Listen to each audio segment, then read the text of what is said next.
Big boss Malayalam season 6 ആരംഭിക്കാൻ ദിവസങ്ങൾ മാത്രം ബാക്കി നിൽക്കുന്നു. ഇതിനിടയിൽ കഴിഞ്ഞ ആഴ്ച ലാലേട്ടൻ തന്റെ പ്രമോയിലൂടെ കോമണേഴ്സ് മത്സരാർത്ഥിയായി തിരഞ്ഞെടുക്കപ്പെട്ട 2 മത്സരാർത്ഥികളെ പ്രഖ്യാപിച്ചിരുന്നു. ഈ മത്സരാർത്ഥികൾ സോഷ്യൽ മീഡിയയിൽ പരിചിതരാണ് എന്നതുകൊണ്ട് തന്നെ ഇതേ തുടർന്ന് ഒരു വിവാദം സോഷ്യൽ മീഡിയയിൽ പൊട്ടിപ്പുറപ്പെട്ടിരുന്നു. ആരാണ് ഒരു കോമണർ അഥവാ ഈ മത്സരാർത്ഥികൾ കോമണേഴ്സ് ആണോ എന്നതിനെ കുറിച്ചായിരുന്നു ആ വിവാദം. ഇത് ബിഗ് ബോസിനെ കുറിച്ചിട്ടുള്ള ഒരു വാർത്തയല്ല, അതേസമയം ആ വിവാദത്തെ കുറിച്ചിട്ടുള്ള അഭിപ്രായ പ്രകടനമാണ് ഈ വീഡിയോയിൽ ഒരു കോമണർ എന്നതിനെ കുറിച്ചിട്ടുള്ള ഈ ചാനലിന്റെ അഭിപ്രായവും അതേസമയം ചാനലും മേക്കേഴ്സും ഈ കോമണർ എന്നതിനെ കുറിച്ച് എന്താണ് പറയുന്നത് എന്നതും ഈ വീഡിയോയിൽ ചേർത്തിരിക്കുന്നു. ആദ്യം തന്നെ കോമണർ എന്നതിനെ കുറിച്ചുള്ള ഈ ചാനലിന്റെ അഭിപ്രായം എന്താണ് എന്ന് പറയാം. കോമണർ എന്നത് തികച്ചും ആപേക്ഷികമായ ഒരു കാര്യമാണ്. അത് ഓരോ സാഹചര്യത്തിലും കോമണർ എന്നതിന് ഓരോ വ്യക്തികളും ഓരോ സാഹചര്യങ്ങളും നൽകുന്ന വിവരണങ്ങൾക്ക് മാറ്റമുണ്ടാവും. കുറച്ചുകൂടി വ്യക്തമായി പറഞ്ഞാൽ ആരാണ് ഒരു കോമണറെ തിരയുന്നത് അല്ലെങ്കിൽ ആരാണ് ഒരാളെ കോമണറായി കാണാൻ ശ്രമിക്കുന്നത് എന്നതിനെ അപേക്ഷിച്ചിരിക്കും ആരെയായിരിക്കും കോമണറായി കണക്കാക്കുക എന്നത്. അതുകൊണ്ട് തന്നെ സാധാരണക്കാരൻ അല്ലെങ്കിൽ സാധാരണ മത്സരാർത്ഥി എന്നൊക്കെ പറയുന്ന കാര്യങ്ങൾ വളരെ സാഹചര്യത്തിന് അനുസരിച്ച് മാറുന്ന ഒന്നാണ് എന്ന് തന്നെയാണ് പറയേണ്ടത്. ഇതുമായി ബന്ധപ്പെട്ട് വന്ന മറ്റൊരു കാര്യമാണ് സോഷ്യൽ മീഡിയയിൽ റീച്ചുള്ള ആളുകൾ സെലിബ്രിറ്റികളാണോ അതോ സാധാരണക്കാരാണോ എന്നത്. ഇന്നത്തെ കാലത്ത് സോഷ്യൽ മീഡിയയിൽ റീച്ച് ഉണ്ടാക്കാൻ ശ്രമിക്കുന്ന നിരവധി ആളുകളുണ്ട്. സോഷ്യൽ മീഡിയയിൽ നല്ല റീച്ചുള്ള ആളുകളുണ്ട്, അല്ലെങ്കിൽ സോഷ്യൽ മീഡിയയിൽ ഫോളോവേഴ്സ് ഉള്ള ഒത്തിരി ആളുകളുണ്ട്. പക്ഷേ ഈ സോഷ്യൽ മീഡിയയിൽ ഫോളോവേഴ്സ് ഉള്ള എല്ലാ ആളുകളും സെലിബ്രിറ്റികളാണ് എന്ന് പറയാൻ കഴിയില്ല എന്നത് തന്നെയാണ് അഭിപ്രായം. കാരണം നമുക്കിടയിൽ വളരെ സോഷ്യൽ മീഡിയ റീച്ചുള്ള പല വ്യക്തികളുമുണ്ട്. പക്ഷേ അവരെ പലപ്പോഴും നമ്മൾ ഇതുവരെയും പരിചയപ്പെട്ടിട്ടില്ലാത്ത അല്ലെങ്കിൽ നമ്മൾ ശ്രദ്ധിക്കപ്പെടാത്ത ഒത്തിരിയേറെ സോഷ്യൽ മീഡിയ റീച്ചുള്ള വ്യക്തികളുണ്ടാകും. യൂട്യൂബേഴ്സിൽ നിന്നും ഇതിന് ഒരു ഉദാഹരണം പറഞ്ഞാൽ മലയാളത്തിൽ ഇന്ന് ഏറെ ശ്രദ്ധിക്കപ്പെടുന്ന ഒരു ചാനലും മലയാളത്തിലെ ഏറ്റവും വേഗം വളരുന്ന ഒരു ചാനലുമാണ് KL ബ്രോ ബിജു ഋത്വിക് എന്ന ചാനൽ. ഈ ചാനൽ ആഗോളതലത്തിലുള്ള യൂട്യൂബ് ചാനലുകളുടെ ലിസ്റ്റിംഗിൽ 90 ചാനലുകളിൽ ഒന്നായി ഇപ്പോൾ നിലവിൽ ഇടം പിടിച്ചിട്ടുണ്ട്. ഏതാണ്ട് ഏഷ്യയിലെ തന്നെ ഏറ്റവും വേഗം വളരുന്ന ചാനലുകളിൽ ഒന്നാണ് ഈ ചാനലും. ഈ ചാനലിന്റെ ഭാഗമായ KL ബ്രോയുടെ കുടുംബവും ശ്രദ്ധിക്കപ്പെടുന്നത് ഈ ചാനൽ 10 മില്യൺ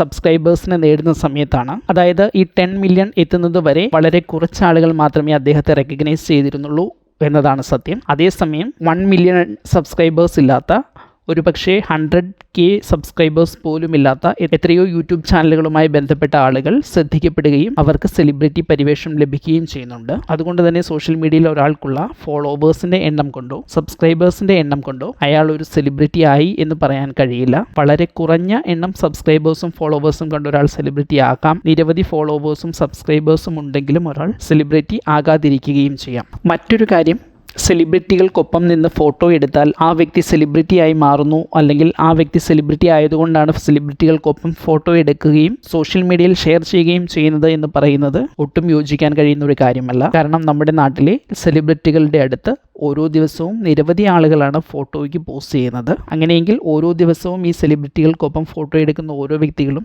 സെലിബ്രിറ്റികളായി മാറുന്ന അവസ്ഥയുണ്ടാകുമല്ലോ. അത് സംഭവിക്കുന്നില്ല. അതേസമയം ഓരോ വ്യക്തികളുടെയും താല്പര്യം ഏതെങ്കിലുമൊക്കെ സെലിബ്രിറ്റികൾക്കൊപ്പം നിൽക്കുകയും ഫോട്ടോ എടുക്കുകയും ചെയ്യുകയും അത് സ്വന്തം സോഷ്യൽ മീഡിയ അക്കൗണ്ടുകളിലൂടെ പങ്കുവെച്ച് മറ്റുള്ളവരുടെ ശ്രദ്ധ നേടുകയും ചെയ്യുക എന്നത് പലരും ആഗ്രഹിക്കുന്ന ഒരു കാര്യമാണ്. അതേസമയം ഒരു വ്യക്തി മറ്റൊരു സെലിബ്രിറ്റിയുടെ കൂടെ ഫോട്ടോ എടുത്തു എന്ന് പറയുന്നതിലല്ല, നിലവിൽ സെലിബ്രിറ്റിയായ ഒരാൾ ഈ വ്യക്തിയെക്കുറിച്ച് അല്ലെങ്കിൽ ഈ വ്യക്തിയുടെ ഫോട്ടോ ഉപയോഗിച്ച് എന്തെങ്കിലും ശ്രദ്ധിക്കപ്പെടുന്ന കാര്യങ്ങൾ പറയുകയോ ചെയ്യുകയോ ചെയ്യുന്നുണ്ടോ എന്നതാണ് അതിനേക്കാൾ പ്രാധാന്യം. കാര്യങ്ങൾ ഇതൊക്കെയാണെങ്കിലും ഏഷ്യാനെറ്റ് ചാനലും ബിഗ് ബോസിന്റെ മേക്കേഴ്സും കോമണർ മത്സരാർത്ഥി എന്നതിനെക്കുറിച്ച് എന്തു പറയുന്നു എന്ന് നോക്കാം. ബിഗ് ബോസ് മലയാളം സീസൺ 6 ഭാഗമായി കോമണേഴ്സിന് വേണ്ടി കോമണർ കോൺടെസ്റ്റ് നടത്തുന്ന സമയത്ത് ഏഷ്യാനെറ്റ് നൽകിയിരുന്ന ടേംസ് ആൻഡ് കണ്ടീഷനിൽ ആരാണ് ഒരു കോമണർ കണ്ടസ്റ്റന്റ് എന്നത് വളരെ കൃത്യമായി പറഞ്ഞിട്ടുണ്ട്. അതിൽ ഡിഫൈൻ ചെയ്തിരിക്കുന്നതിന്റെ മലയാള പരിഭാഷയിലെ പ്രധാന ഭാഗങ്ങൾ ഏതാണ്ട് ഇങ്ങനെയാണ്. സാധാരണ മത്സരാർത്ഥി എന്നതിനർത്ഥം തിരഞ്ഞെടുത്ത മറ്റ് സെലിബ്രിറ്റി മത്സരാർത്ഥികൾക്കൊപ്പം പ്രോഗ്രാമിൽ പങ്കെടുക്കുന്നതിന് ചുവടെ വിവരിക്കുന്ന പ്രകാരം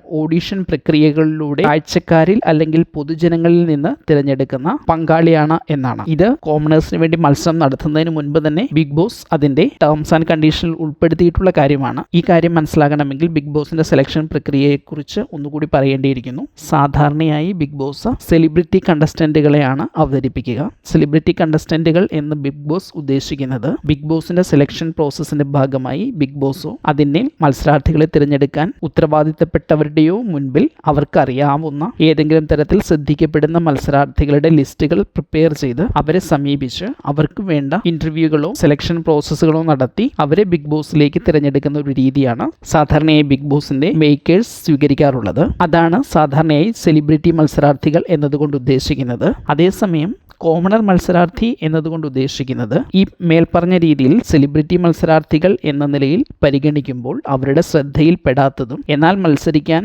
ബിഗ് ബോസിൻ്റെ നിയമങ്ങളനുസരിച്ച് മത്സരിക്കാൻ യോഗ്യതയുള്ളതും ബിഗ് ബോസിൽ വന്നാൽ ബിഗ് ബോസിൽ വേണ്ട കണ്ടന്റ് തരാനും ബിഗ് ബോസ് ഷോയുടെ ഭാഗമായി നല്ല രീതിയിൽ മുന്നോട്ട് പോകാൻ കഴിയുമെന്ന് തോന്നുന്നവരെ തിരഞ്ഞെടുക്കാൻ വേണ്ടി അവരെ കണ്ടെത്താൻ വേണ്ടി നടത്തുന്ന ഒരു സംവിധാനമാണ് സാധാരണ മത്സരാർത്ഥികൾക്ക് വേണ്ടി നടത്തുന്ന ഈ ഒരു മത്സരം. ഇതിൽ മറ്റ് നിബന്ധനകൾ, അതായത് സോഷ്യൽ മീഡിയയിലുള്ള റീച്ചിനെ കുറിച്ചോ അങ്ങനെയുള്ള ഒരു നിബന്ധനകളും വെച്ചിട്ടില്ല. ഇതിൽ ഏഷ്യാനെറ്റ് ഉദ്ദേശിക്കുന്നത് ഏഷ്യാനെറ്റുമായി ബന്ധപ്പെട്ട പ്രതിനിധികൾ ചിന്തിക്കുമ്പോൾ അല്ലെങ്കിൽ അവർ ലിസ്റ്റ് പ്രിപ്പയർ ചെയ്യുമ്പോൾ വരാൻ സാധ്യതയില്ലാത്ത പുതിയ മത്സരാർത്ഥികളെ കണ്ടെത്തുക എന്നത് മാത്രമാണ്. നമ്മൾ മനസ്സിലാക്കുന്നതനുസരിച്ച് സിനിമകളിലോ സീരിയലുകളിലോ മറ്റ് വെബ് സീരീസുകളിലോ ഒക്കെ അഭിനയിച്ചിട്ടുള്ളവരും പ്രേക്ഷകർക്ക് അറിയാവുന്നവരുമായ പലരും ഈ കോമണർ മത്സരാർത്ഥികളുടെ ഓപ്ഷൻ ഉപയോഗിച്ച് മത്സരിച്ചിട്ടുണ്ട് എന്നുള്ളതാണ്. ബിഗ് ബോസ് പറഞ്ഞിരിക്കുന്നത് ബിഗ് ബോസിന്റെ കാഴ്ചക്കാരിൽ നിന്നോ പൊതുജനങ്ങളിൽ നിന്നോ തിരഞ്ഞെടുക്കുന്നു എന്ന് മാത്രമാണ്. അല്ലാതെ ബിഗ് ബോസ് സമൂഹത്തിന്റെ താഴെത്തട്ടിലുള്ളവരിൽ നിന്ന് തിരഞ്ഞെടുക്കുന്നോ അല്ലെങ്കിൽ ഏതെങ്കിലും രീതിയിൽ ഒട്ടും ശ്രദ്ധിക്കപ്പെടാത്ത ആളുകളെ തിരഞ്ഞെടുക്കുന്നു എന്ന് പറഞ്ഞിട്ടില്ല. ബിഗ് ബോസ് പറയുന്നത് ഓഡീഷൻ പ്രക്രിയകളിലൂടെ കാഴ്ചക്കാരിൽ നിന്ന് പൊതുജനങ്ങളിൽ നിന്നും ഒരാളെ തിരഞ്ഞെടുക്കുന്നു എന്നാണ്. മറ്റൊരു വിധത്തിൽ പറഞ്ഞാൽ ബിഗ് ബോസ് മുന്നോട്ട് വയ്ക്കുന്ന കോമണർ കണ്ടസ്റ്റന്റ് എന്ന് പറയുന്നത് ബിഗ് ബോസിന്റെ വിളി ലഭിക്കാത്ത, ബിഗ് ബോസിൽ മത്സരിക്കാൻ തയ്യാറായിട്ടുള്ള എല്ലാ വ്യക്തികളെയും ഉദ്ദേശിച്ചുള്ളതാണ്. അപ്പോൾ ഏതൊരു സാഹചര്യത്തിലുള്ള ഒരു വ്യക്തിയായാലും ഈ ഒരു രീതിയിൽ മത്സരിക്കാനും അതിൽ വിജയിച്ചാൽ ബിഗ് ബോസിൽ എത്താനുമുള്ള സാഹചര്യമുണ്ട്. അതുകൊണ്ട് തന്നെ ബിഗ് ബോസ് വളരെ നേരത്തെ കൃത്യമായി പറഞ്ഞിരുന്നു എന്താണ് കോമണർ കോണ്ടസ്റ്റ്, ആരാണ് കോമണർ എന്നത്. അതുകൊണ്ട് തന്നെ ബിഗ് ബോസ് ഈ കാര്യത്തിൽ പ്രേക്ഷകരെ പറ്റിച്ചു എന്ന് പറയുന്നതിൽ യാതൊരു അർത്ഥവുമില്ല.